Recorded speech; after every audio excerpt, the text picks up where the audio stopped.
Speech title: The E-List. Toastmaster محمد العيسى, contestant number 7.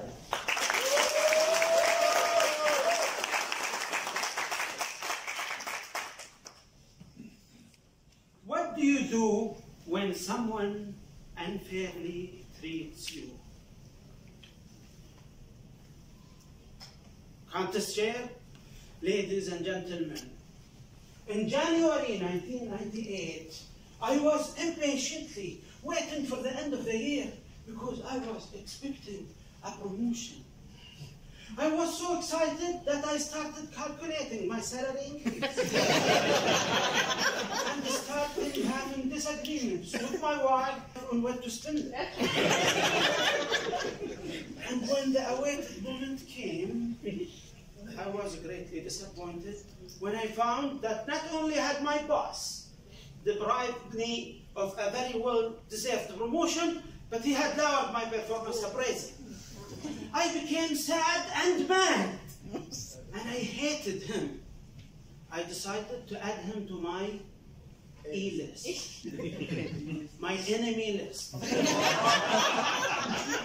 the minute I did that, my whole life turned upside down.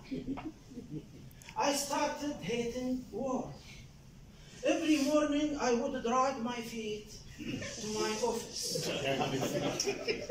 And the 8 hours I spent there felt like 8 long days. Workplace was not the only one. My sweet home was another place where happiness disappeared. I could no longer enjoy eating my delicious food, playing with my lovely kids, or even having a good sleep at night. Because I was thinking all the time about the person in my E-list while eating, taking shower, or in my own bed. I was spending with my enemy most of my time. Where? In my most intimate places. While not finding the time to do the activities I always enjoy doing together with the family. Pushing the shopping cart, filling it with goodies for our house, because I was busy filling my heart with the grudges I was collecting about that person. I lost appetite and I gained weight.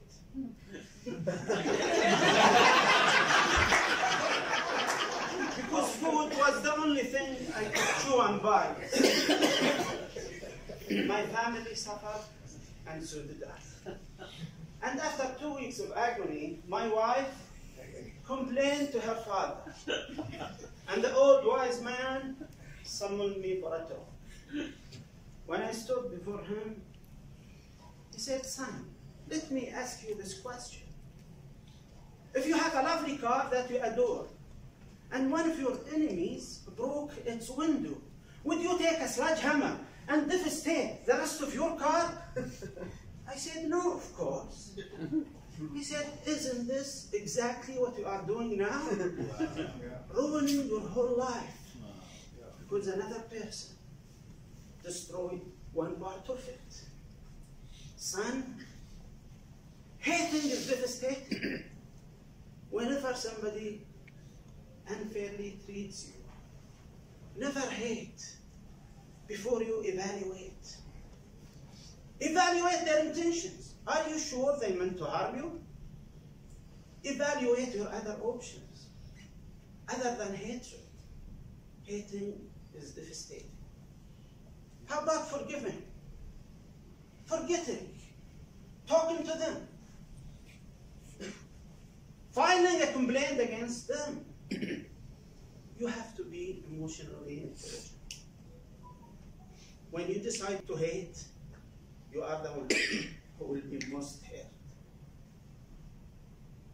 That little discussion was one of the greatest wake-up calls in my life.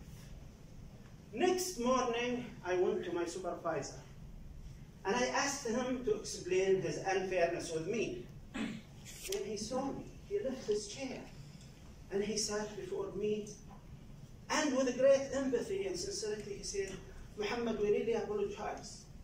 I was under tremendous pressure because of budget cuts to delay your promotion. We will make it up for you next year. And next year, I was promoted. Wow.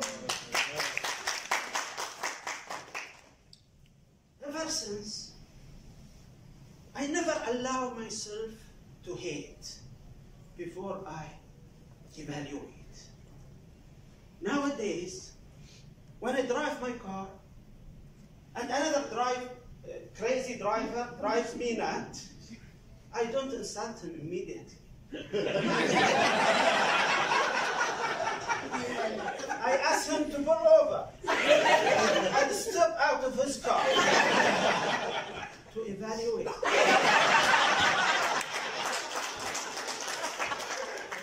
And I look at him. If he is this type, I would forget and forget.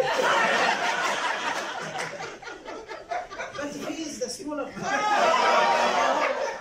I would give him a motivational speech on how to behave himself with the right body language.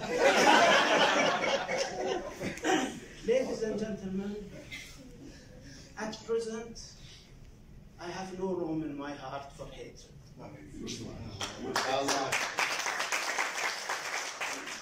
Nor in my bed for an enemy to sleep.